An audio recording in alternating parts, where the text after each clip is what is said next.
আসসালামু আলাইকুম এভরিওয়ান, ভালো আছি আশা করি। আমরা গত ক্লাসে শিখেছিলাম একমাত্রিক সংঘর্ষ সম্পর্কে। আজকে আমরা দেখব দ্বিমাত্রিক এবং ত্রিমাত্রিক সংঘর্ষ।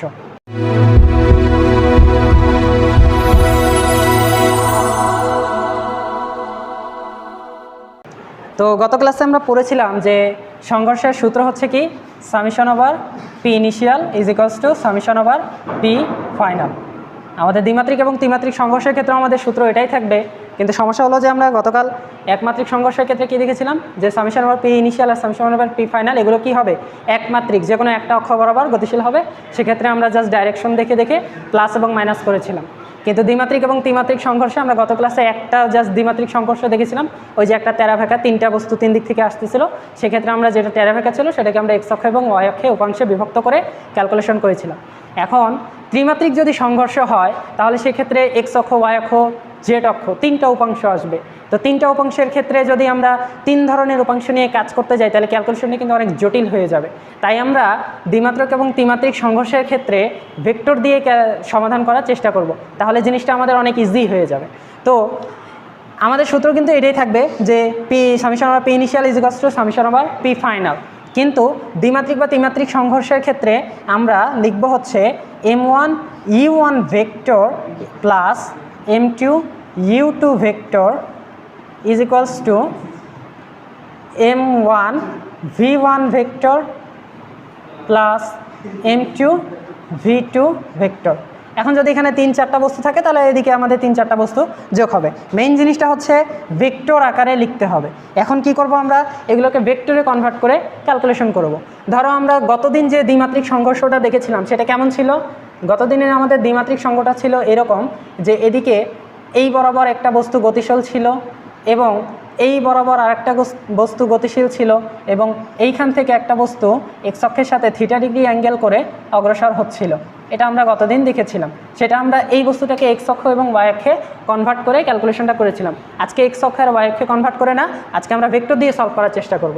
তাহলে এই দিকটা আমরা ধরতেছি হচ্ছে এক্স অক্ষ, এটাকে ধরতেছি আমরা হচ্ছে ওয়াই অক্ষ। তাহলে দেখো এক্স অক্ষ বরাবর আমরা ভেক্টর, একক ভেক্টর কি জানি আই ক্যাপ, এবং ওয়াই অক্ষ বরাবর আমরা কি জানি জে ক্যাপ। তাহলে এই যে আমাদের এক্স অক্ষ বরাবর যে বস্তুটা গতিশীল ছিল, অর্থাৎ হচ্ছে এই যে m1 আর u1, এটাকে আমরা লিখতে পারি এইভাবে যে u1 আই ক্যাপ লেখা যায়, অবশ্যই লেখা যায়। এরপর আমাদের এই যে ওয়াই অক্ষ বরাবর যে বস্তুটা গতিশীল ছিল এটাকে আমরা লিখতে পারি m2 u2 J cap. Understand? এখন এই যে তিন নম্বর বস্তুটা, এই তিন নম্বর বস্তুটা কোথায় ছিল? এক্স অক্ষ এবং ওয়াই অক্ষ দুজনের মাঝখানে কিন্তু এটা অবস্থান করছিল। তাই এখানের জন্য আমরা লিখতে পারি m3 u3 যে ভেক্টরটা, এই u3 ভেক্টরটা হবে এইরকম, u3 ভেক্টর ইকুয়ালস টু, আমরা লিখতে পারবো এটা যেহেতু আমাদের এক্স অক্ষ ওয়াই অক্ষের মাঝে আছে তাই এই ভেক্টরটার একটা এক্স উপাংশ থাকবে এবং ওয়াই উপাংশ থাকবে। অর্থাৎ এটাকে আমরা লিখতে পারি যে u i cap u x i cap plus হচ্ছে আমাদের ইউ ওয়াই জে ক্যাপ। বিষয়টা বুঝতে পারছি? ওকে, যেহেতু এখানে থিটা ডিগ্রি দেওয়া ছিল তাহলে ইউ এক্সের জায়গায় আমরা লিখতে পারি কি ইউ কস থিটা, এবং ওয়াই ইউ ওয়াইয়ের জায়গায় আমরা লিখতে পারি কি ইউ সাইন থিটা। তাহলে আমাদের এখানে কি আসবে বলো? U cos theta i cap, অবশ্যই এটা u3 হবে, এগুলো সব u3। হ্যাঁ, তাহলে u3 cos theta i cap plus আমাদের u3 sine theta J cap. তাহলে বিষয়টা বুঝতে পারছি, সবগুলো আমরা ভেক্টরে কনভার্ট করে ফেলছি। এখন যদি আমরা এই যে আমাদের যে সূত্রটা summation over P initial is equals to summation over P final, আমরা এখন ভেক্টর দিয়ে সলভ করে নিই। তাহলে আমরা এখন এখানে কি লিখতে পারি যে ইনিশিয়াল পয়েন্টের ক্ষেত্রে ইনিশিয়াল পয়েন্টে আমাদের কি কি লেখা যায়? দেখো ইনিশিয়াল পয়েন্টে আমরা লিখতে পারি m1 u1 i cap plus m2 u2 J cap plus এই টোটালটা আমরা এখন লিখতে পারি। তার সাথে আমাদের কি গুণ হবে? n3টা আমাদের গুণ হবে। তার মানে এখানে যদি আমরা লিখি, দেখো এখানে আসবে হচ্ছে প্লাস, প্লাসটা এখানে দিলাম, আমাদের m3 u3 cos theta i cap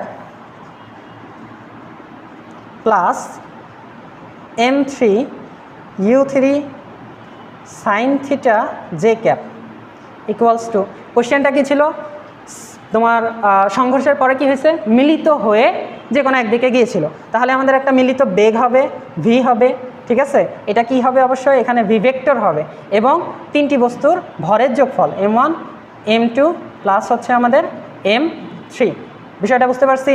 তাহলে এখন এখান থেকে দেখো আই ক্যাপগুলোকে আমরা কমন নিয়ে যোগ করতে পারি। তাহলে আমরা লিখতে পারি m1 u1 plus m3 u3 cos theta into I cap, এবং এখানে লিখতে পারি যে m2 u2 plus m3 u3 sine theta J cap equals to আমাদের কি হবে ভি ভেক্টর।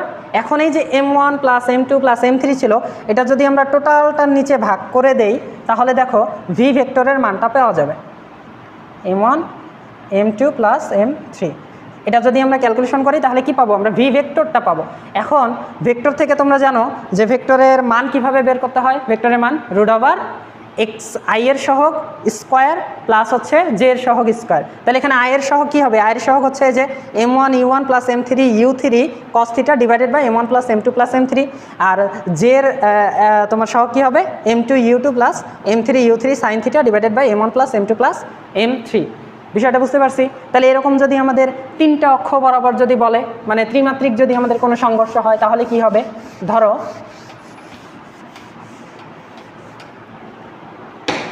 এখন ধরো যে ত্রিমাত্রিক একটা সংঘর্ষ দিলাম আমাদের,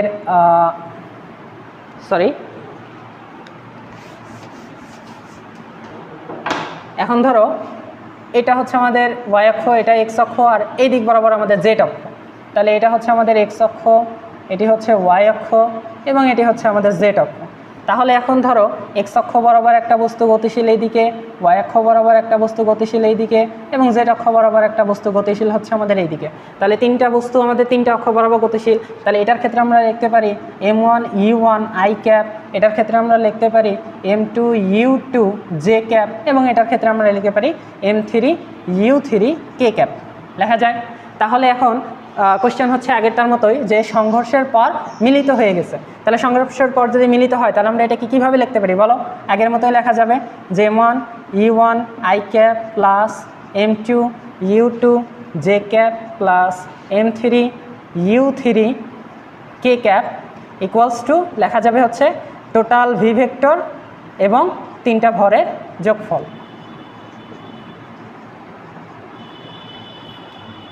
তাহলে এখান থেকে কি হবে, আবার আগের মতো এই যে m1 m2 m3 ভাগ হয়ে যাবে, তাহলে ভি ভেক্টরের মান আসবে, তারপরে কি রুট ওভার আই এর সহগ স্কোয়ার, জে এর সহগ স্কোয়ার, কে এর সহগ স্কোয়ার। তাহলে বিষয়টা বুঝতে পারছি যে এইভাবে আমরা সহজেই দ্বিমাত্রিক এবং ত্রিমাত্রিক সংঘর্ষগুলো সলভ করতে পারি।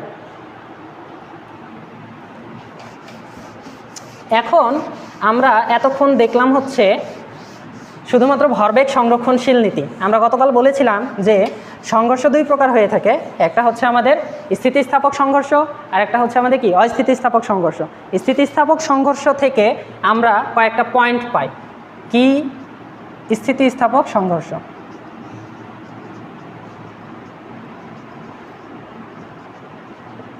তাহলে স্থিতিস্থাপক যদি সংঘর্ষ হয়ে থাকে এখান থেকে আমরা তিনটা পয়েন্ট পাই। এক নম্বর পয়েন্ট হচ্ছে এদের সংঘর্ষের পূর্বে তোমার বেগের আপেক্ষিক বেগ এবং সংঘর্ষের পরে আপেক্ষিক বেগ সেম হবে, অর্থাৎ u1 minus u2 equals to v1 minus v2 হবে। এটা আমরা স্থিতিস্থাপক সংঘর্ষের সংজ্ঞা থেকেই জানি। দুই নম্বর আমরা পাবো হচ্ছে summation over E K initial equals to summation over E K final, অর্থাৎ গতিশক্তি আমার কি থাকবে সংরক্ষিত থাকবে। আর আমরা আরেকটা জিনিস তো জানি যে স্থিতিস্থাপক হোক আর অস্থিতিস্থাপক যেটাই হোক না কেন ভরবেগ সংরক্ষিত থাকবে, অর্থাৎ summation over P initial equals to summation over P final. তাহলে স্থিতিস্থাপক সংঘর্ষের ক্ষেত্রে আমরা হচ্ছে এই তিনটা ইকুয়েশন পেয়ে থাকি। এখন এই তিনটা ইকুয়েশনকে একত্রে মিলিত করে আমরা হচ্ছে স্থিতিস্থাপক সংঘর্ষের ক্ষেত্রে একবারে শেষ বেগগুলো বের করতে পারি। সেটা কি শেষ বেগগুলো বের করা যায়? সেখানে আমাদের v1 সমান আসবে হচ্ছে m1 minus m2 into u1 divided by m1 plus m2 plus 2m2 u2 divided by m1 plus m2, এবং আমাদের v2 যেটা v2কে লেখা যায় m2 minus m1 u2 divided by m1 plus m2 plus 2m1 u1 divided by m1 plus m2। এটি হচ্ছে আগের যে তিনটা আমরা সমীকরণ দেখলাম সেখান থেকে এই ইকুয়েশনটা লেখা যায়, অর্থাৎ একবারে আমাদের শেষ বেগগুলো আদি বেগ দ্বারাই আমরা ডিরেক্ট বের করতে পারবো স্থিতিস্থাপক সংঘর্ষের ক্ষেত্রে, শুধুমাত্র স্থিতিস্থাপক সংঘর্ষের ক্ষেত্রে এটি সম্ভব। তাহলে চলো এটা রিলেটেড আমরা একটা ম্যাথ দেখে নিই। ধরো যে কোয়েশ্চেন বলা হলো একটা বস্তু এম ভরের একটা বস্তু, ধরো 5 কেজি ভরের একটা বস্তু, এই বস্তুটা একটা স্থির বস্তুকে আঘাত করলো, এই বস্তুটা একটা স্থির বস্তুকে আঘাত করলো, এটা ছিল আমাদের u=0 পজিশনে। এখন আঘাত করার পর দ্বিতীয় বস্তুটা প্রথম বস্তুর আদি বেগের 1/4 বেগ নিয়ে অগ্রসর হলো, অর্থাৎ এই যে 2 নম্বর যে বস্তুটা, এই বস্তুটা আদি যে বস্তুটা ছিল এই বস্তুর 1/4 বেগ নিয়ে অগ্রসর হলো, ঠিক আছে। তাহলে দেখো এটাকে কি বলা হয়েছে, যে এই বস্তুটা যে আমাদের ভি হবে, এটার যে ভি হবে সেটা হচ্ছে এই যে প্রথম যে বস্তুটা ছিল অর্থাৎ u1, এইটার 1/4 বেগ নিয়ে অগ্রসর হয়েছে, অর্থাৎ u1 ডিভাইডেড বাই 4 এটা নিয়ে অগ্রসর হলো। এখন কোশ্চেন হচ্ছে এই দ্বিতীয় বস্তুর ভর কত, এটা আমাদেরকে বের করতে হবে। দ্বিতীয় বস্তুর ভর কত এটা আমরা বের করব। এখানে আমি কি কি জানি দেখো, এখানে আমি জানি যে u2 যেটা, u2টা হচ্ছে আমাদের 0 এবং u1 একটা আছে, আর জাস্ট খালি আমাদের v2টার ভ্যালু দেওয়া আছে, v2 হচ্ছে u1 divided by 4, R m1 দেওয়া আছে, m2টা আমাদেরকে বের করতে হবে। তাহলে দেখো এখানে অনেক কিছু কিন্তু আমরা ভরবেগ সংরক্ষণশীল নীতি দ্বারা কিন্তু এটা সলভ করতে পারবো না, কারণ এখানে আমার অনেক কিছু অজানা রয়েছে। তাহলে এখন আমরা কি করব, দেখো u2 হচ্ছে আমাদের 0, ঠিক আছে, u2টা আমাদের 0।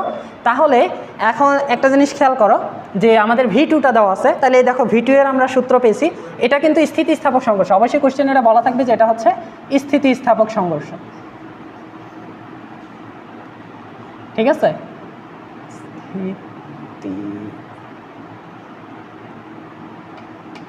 আচ্ছা, তাহলে অবশ্যই এটা বলা থাকবে যে এটা হচ্ছে আমাদের স্থিতিস্থাপক সংঘর্ষ।